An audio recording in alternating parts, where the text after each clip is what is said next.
Hi again, everybody, and welcome to Inside Golf. I'm Harry Donahue. Today, we'll tell the inspirational story of Patrick Molloy. Patrick was born blind, but developed a love for the game of golf. He did it with the help of his parents, obviously, but also the Philadelphia Section PGA of America and the Mid-Atlantic Blind Golfers Association.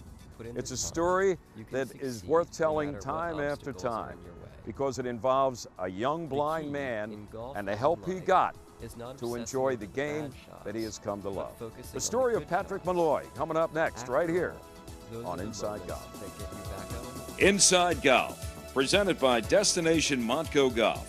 54 courses, 300,000 yards. Check them out at montcogolf.com. By Jersey Man Magazine, it's a Jersey way of life, and Philly Man Magazine, bringing it to Broad Street. And by the Philadelphia Section PGA, experts in the game and business of golf. I knew I wanted to be like my dad and be a PGA member. Following him around as a kid, I would get to see the players. I didn't really know them, but they knew me because I was Davis's son. You know, we lost him too early. Coming up the 18th fairway at Winged Foot, knowing that I'd won the PGA Championship, and then to see the rainbow, and everybody associated that rainbow with my dad watching over me. I'd like to thank him for just instilling in me what it means to be a professional and be a PGA member. The best stories end in thanks. Share your story at ThanksPGAPro.com. The First Tee teaches you golf, but they also teach you life skills. We learn things you can use everywhere, every day. Hey guys. Like how to meet people you don't know. I'm Nicholas. It comes in handy on your first day of school. Or interviewing for a job. Thank you. Some of the best golf lessons have very little to do with golf. The life skills young people learn at the First Tee stay with them long after they leave. Visit thefirsttee.org to learn more. Hi, I'm Janie. Let's play some golf.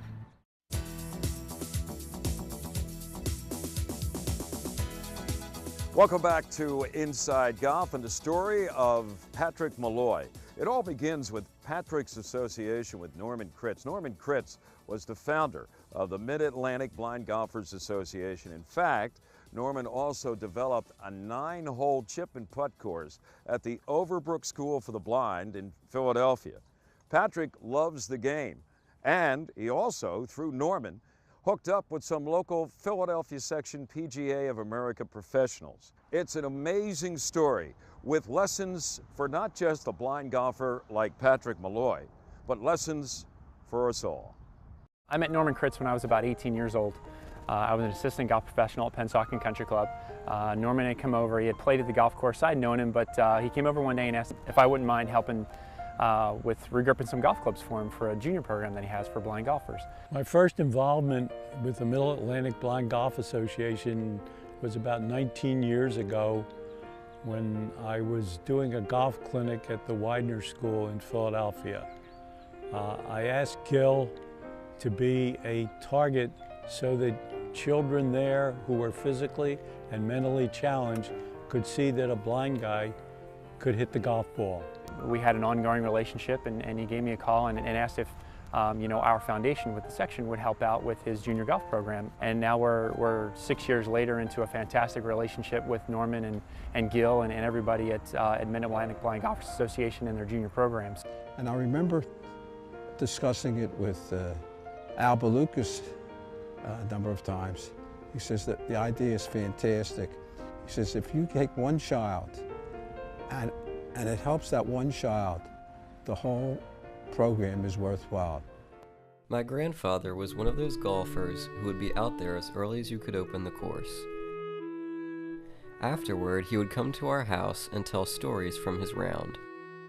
The shots he'd hit, the holes he'd played well, and what it all looked like. As a little kid listening to those stories, I was fascinated by the game. I guess Patrick just heard these stories and it sounded like, like who wouldn't love it? And Eileen was looking at a newsletter one day and there was a 3-sentence line in there that said, Mid-Atlantic Blind Golf is looking for junior members. Give us a call, we'll get you hooked up with a PGA professional. Eileen mentioned it to Patrick and said, do you think this would be something you're interested in? Not ever dreaming that he would say yes. And Patrick jumped on it. He was like, yeah, I'd love to golf.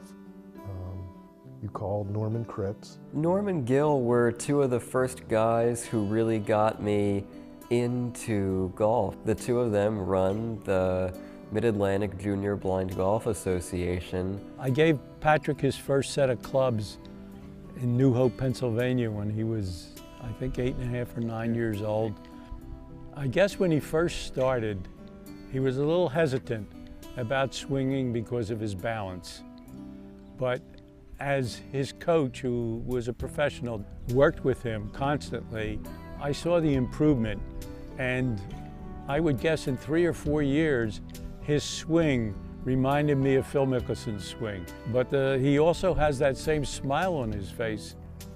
Norm Kritz and Gil Kaysen started sending me junior golfers that were wanting to learn golf. Gil and Norm and Al were able to pair me up with Dave Smith. I called Dave out of the blue. Dave, I got a blind golfer, a little junior that wants to learn how to play golf. Dave was very enthused about it. Dave started teaching him.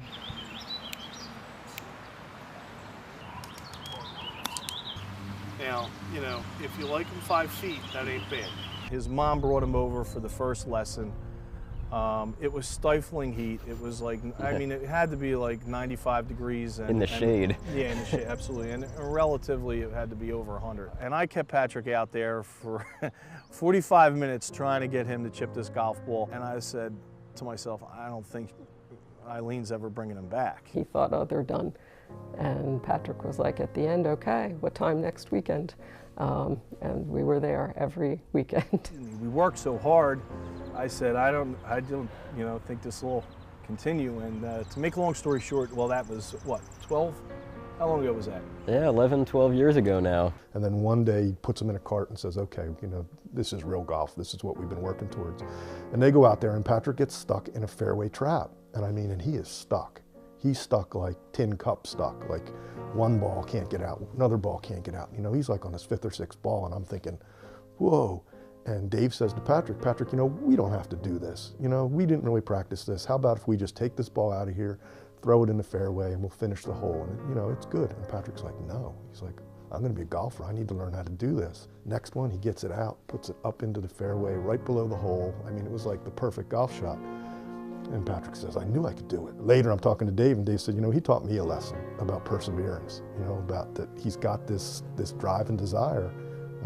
And I thought, boy, it could do nothing but serve him well, because as a blind person, I mean, that you have to have perseverance. You know, it's really just you against the sport, or you against the challenge, and I think golf is a really demanding sport. But then all of a sudden you see these kids with some challenges, and they succeed. You know, they succeed because of their own perseverance. The children will get tremendous amount of pleasure out of playing. It will help them mentally and physically. But you know who will get tremendous pleasure and be very rewarding?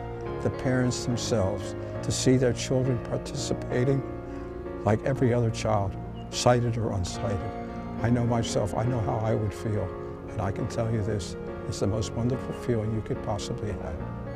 It's something I remember. I remember these kids for what they smile about when they hit that golf ball.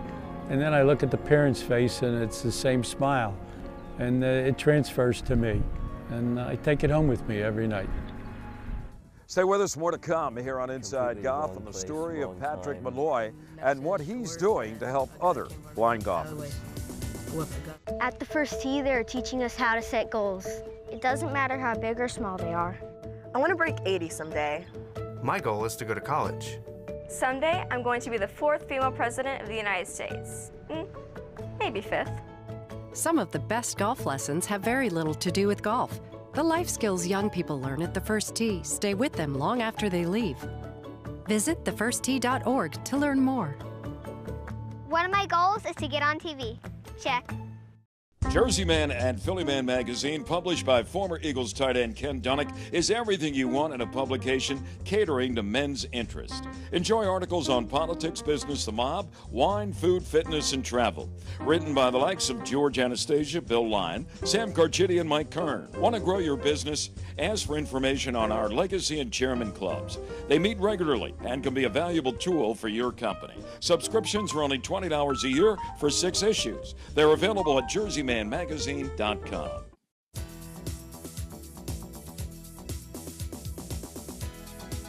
Welcome back to Inside Golf as we continue with the story of Patrick Molloy and how Patrick today is helping to give back with the Mid-Atlantic Blind Golfers Association.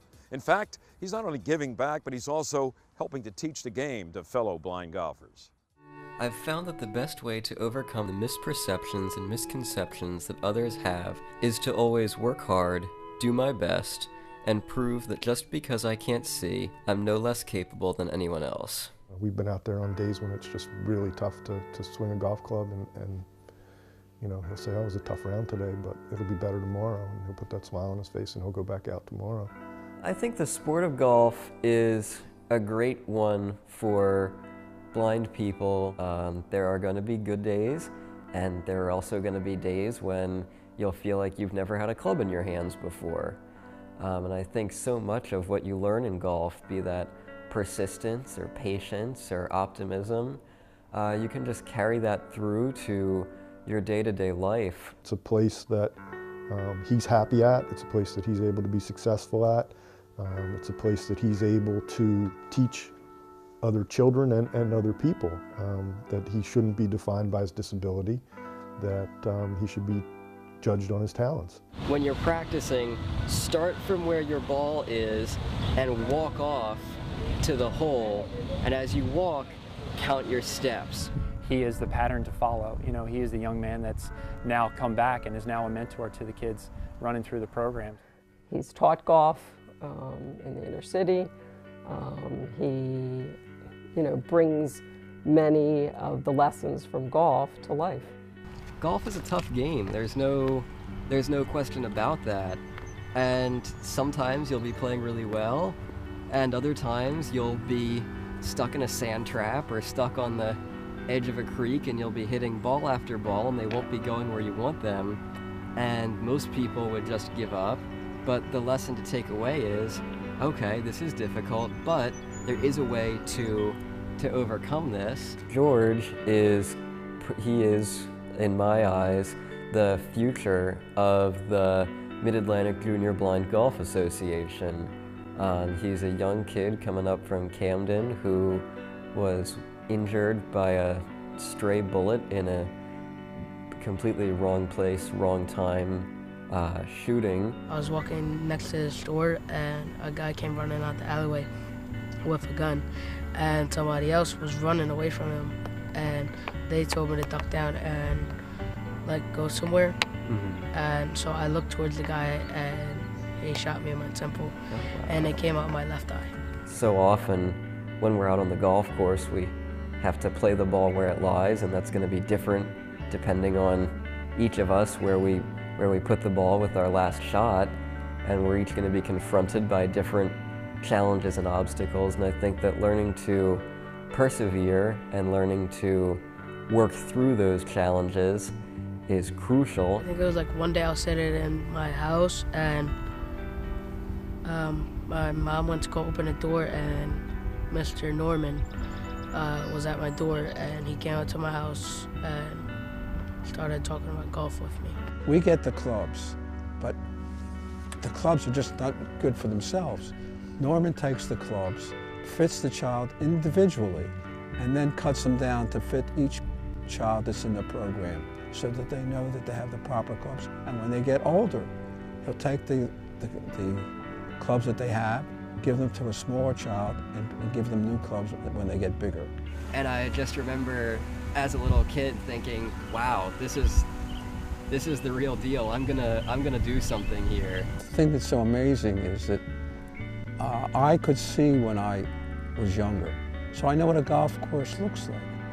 Patrick never saw the golf course. That's why it's even more amazing that he could know where to hit a ball, know what's happening on the course, and get that same feeling. I remember watching it evolve, and I remember thinking at one point, he looks like a golfer. He has a golf swing, which was just incredible to me because I thought he's never seen a golf swing. This guy built a golf swing in Patrick without ever seeing it. And I mean, it just amazed me that he was able to do that.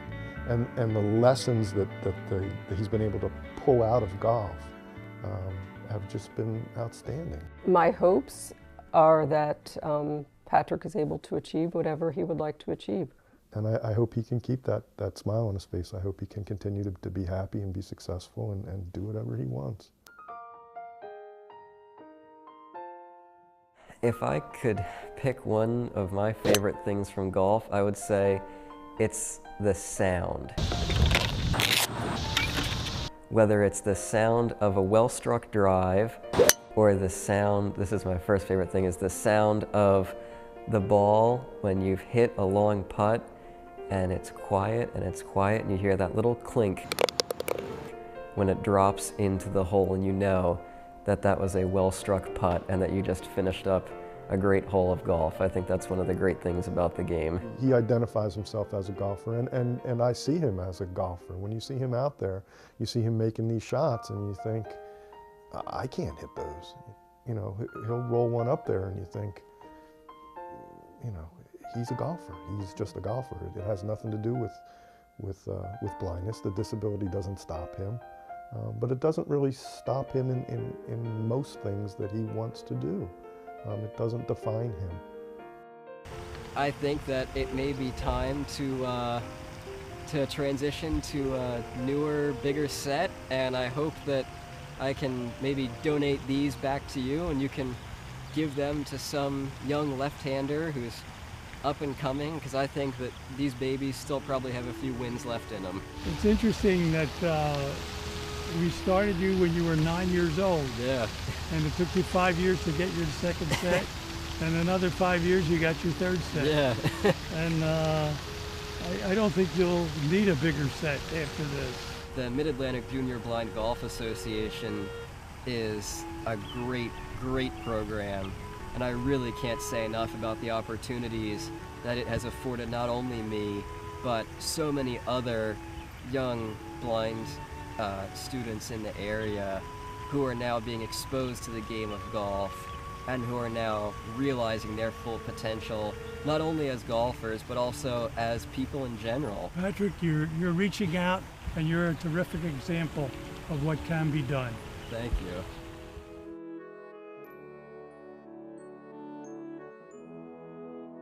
I really can't count the number of doors that golf has opened for me. I think it's a great game because, in a way, golf mirrors life. As long as you're willing to work hard and put in the time, you can succeed no matter what obstacles are in your way. The key, in golf and in life, is not obsessing over the bad shots, but focusing on the good shots. After all, those are the moments that get you back out on the course for another round. Well, as you can imagine, Patrick's story is one for all of us to remember. By the way, a little update on Patrick. He received his bachelor's degree from Muhlenberg and now is currently studying law at Widener University. And the Blind Golfers Association, it's working and spreading its message not only in the Mid-Atlantic states, but to several states around the country. Coming up next, our Teed Off panel. You know, there may be an apparel controversy coming to the PGA Tour. They'll talk about it next, right here on Inside Golf. John Daly in shorts on national TV. Well, that's the thing. Is not going to be such a good look.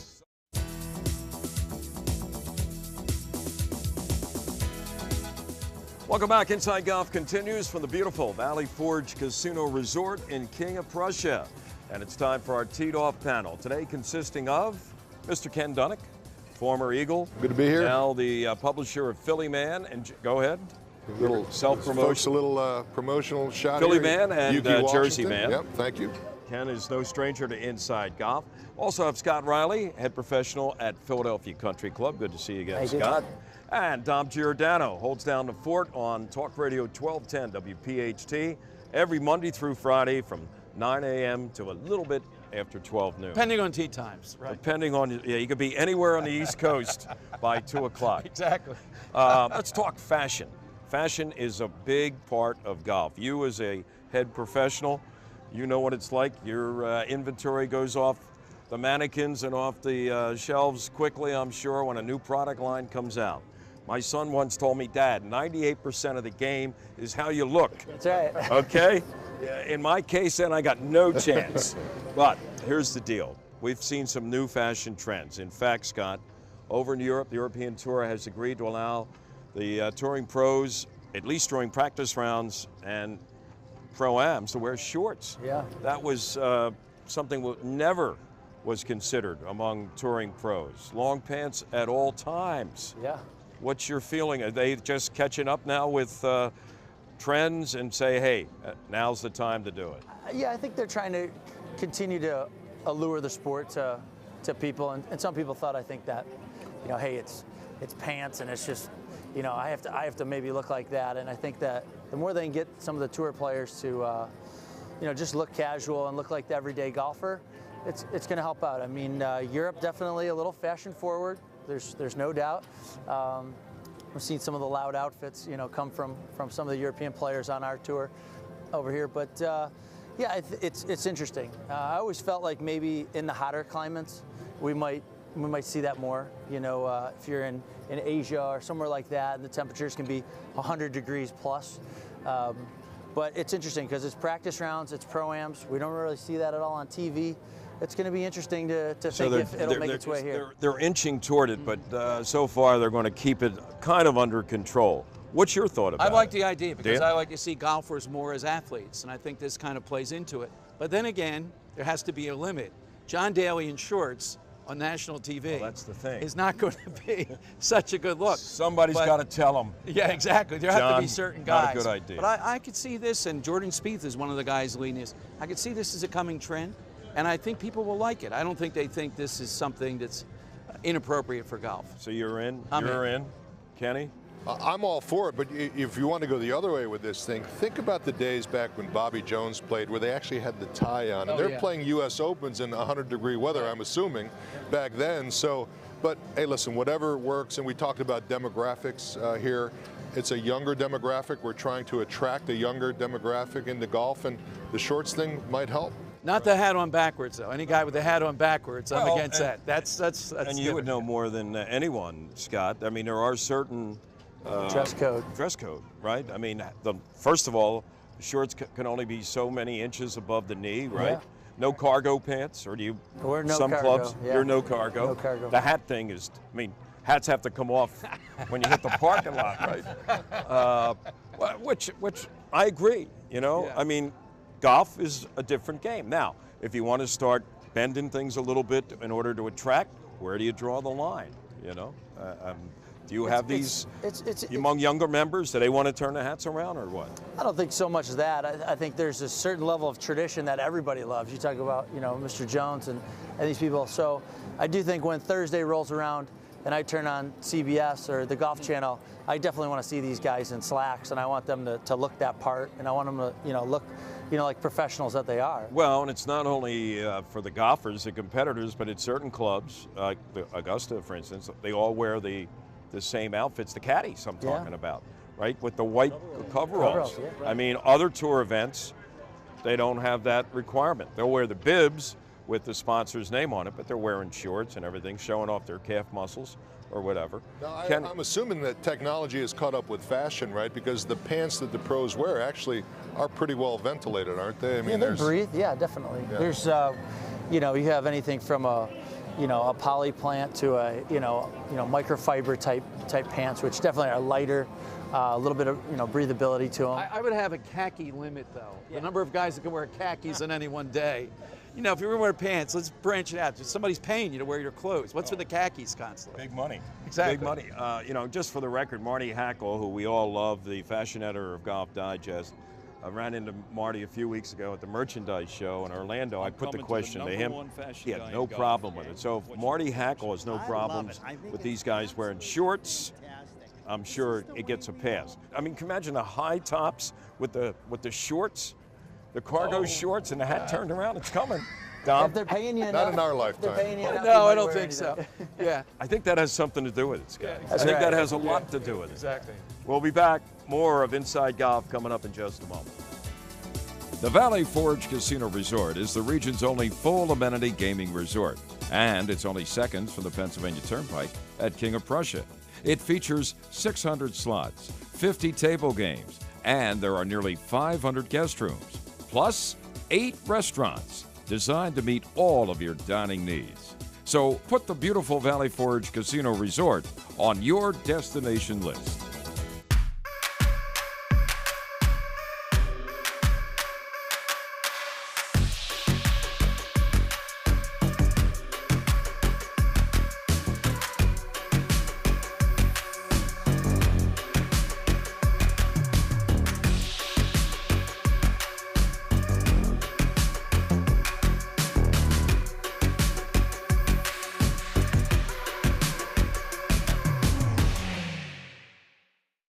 In 2008, 13-year-old Lester Bell snuck through the fence of Cedar Crest Golf Course. That's where PGA professional Ira McGraw first met him. But back home, Lester had given up hope for a future. So Ira gave the young man a job, became his friend, and 3 years later, his legal guardian. Today, Lester's still golfing, and he hasn't given up since. The best stories end in thanks. Share your story at ThanksPGAPro.com.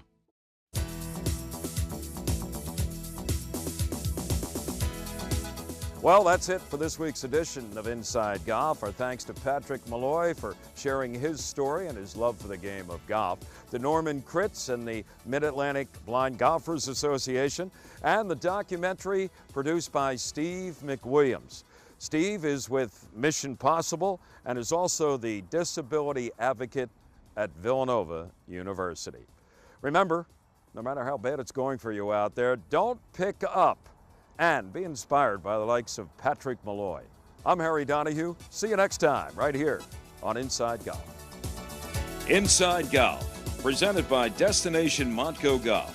54 courses, 300,000 yards.